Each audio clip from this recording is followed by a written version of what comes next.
This might look like an ordinary industrial estate, but during World War II, this was one of the most secretive places in the United Kingdom. This industrial estate was a huge ordnance factory that employed 40,000 people, and it made the shells and explosives for the Royal Navy. Once the shells and explosives were manufactured, they were stored in 8 giant long tunnels that were built into the hillside behind the factory. After World War II, the factory was closed and 6 of the tunnels were blocked in, with 2 of the tunnels converted by the Home Office into nuclear bunkers that could withstand a nuclear blast, and in the event of World War III, they would be the regional command headquarters for the whole of Wales.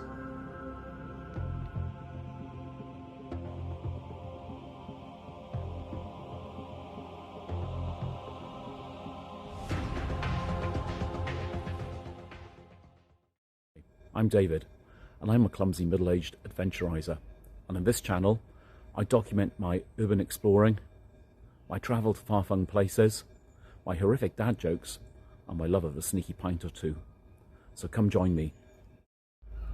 During the Cold War, there were a series of bunkers dotted throughout the country that would be used as regional command headquarters in the event of a nuclear attack. Today we're going to go and see if we can find one, see if it's still open, and see if we can get past security. So come join me as I try and break into a Cold War nuclear bunker.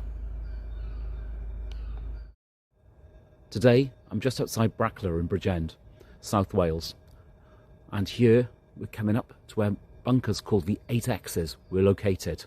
Let's see if we can get in.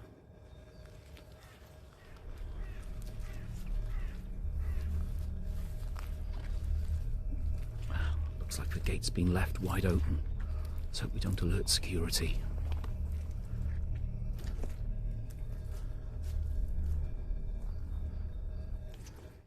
The factory was nicknamed the Admiralty, as most of the shells here were made for the Navy.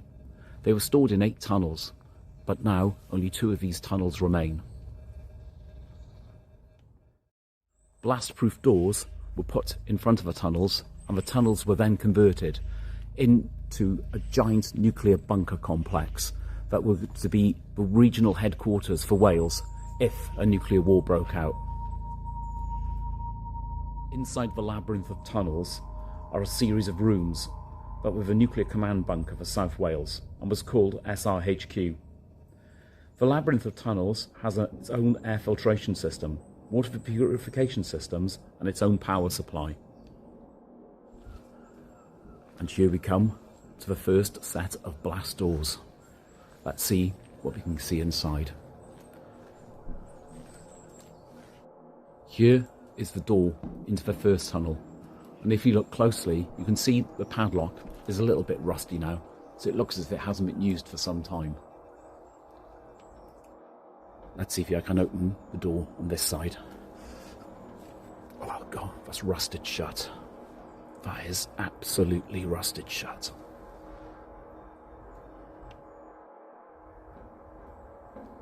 Now let's see if we can find the second tunnel.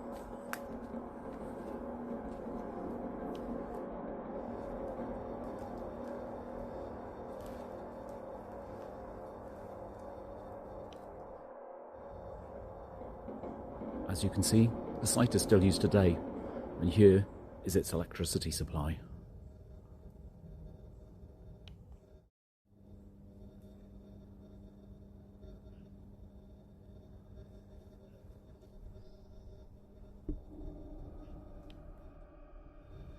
And here are the remains of some of the tracks that would have carried the ammunition from the factory into the tunnels to be stored. And here we're following the second set of tracks to the second tunnel. Hopefully this will lead us into the blast door entrance that we can get into and take a look around.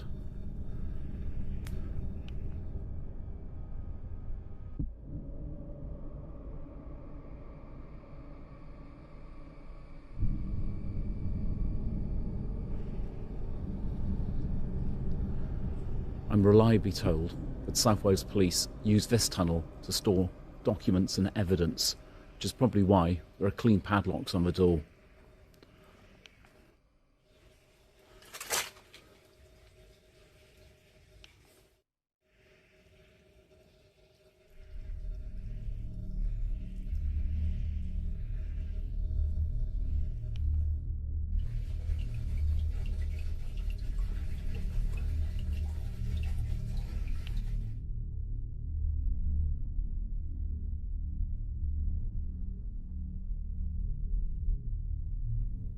Now let's see if I can find anything here up this ladder.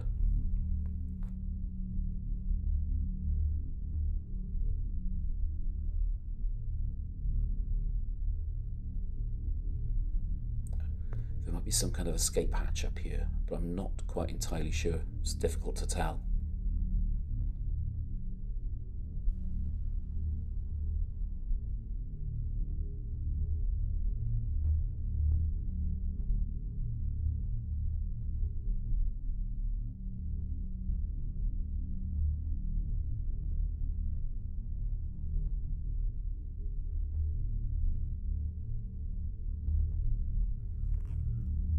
As I can't break into the two tunnels that were used as the regional command headquarters, let's see if we can find one of the tunnels that were filled in and get into it. I think I saw one on the way here, just to my left, so I'll just go and take a look through the woods to see if I can find it.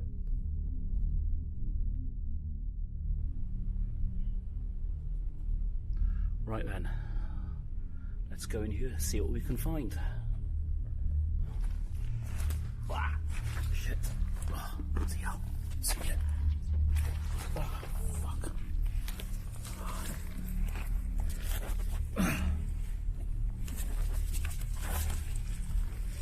Oh, bloody hell. Covered in mud. Shit, there's absolutely pitch dark in here.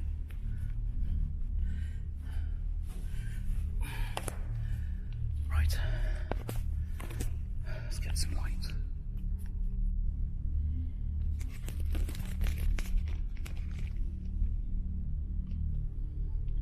Here we are. Just got inside the tunnel. Literally can't see anything here.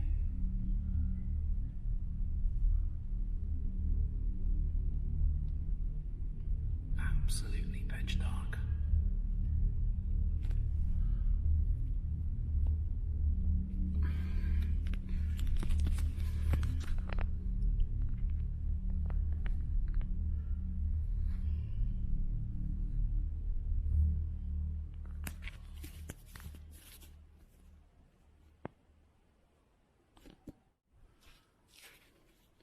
You can see the tunnel goes back quite a long way.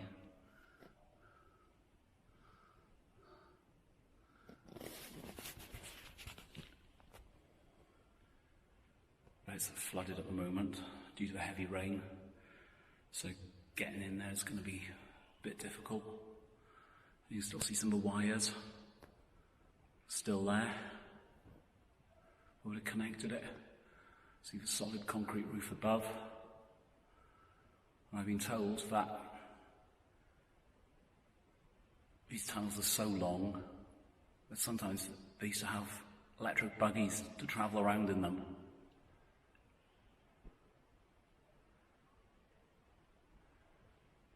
And the bends can sometimes be so big you can't see around the bend, and these tunnels go on for miles and miles and miles. It doesn't look the most stable. You can see some of the brick wall coming away here. You can see the attempt to fit it in has failed as people have dug it back out again. So you can do some urban exploring. See how far we can go.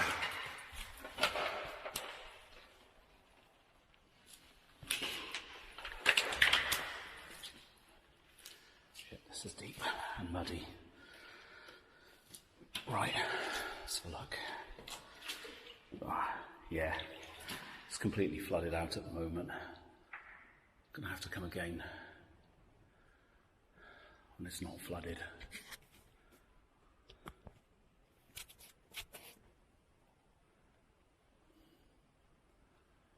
It's been scary working down here.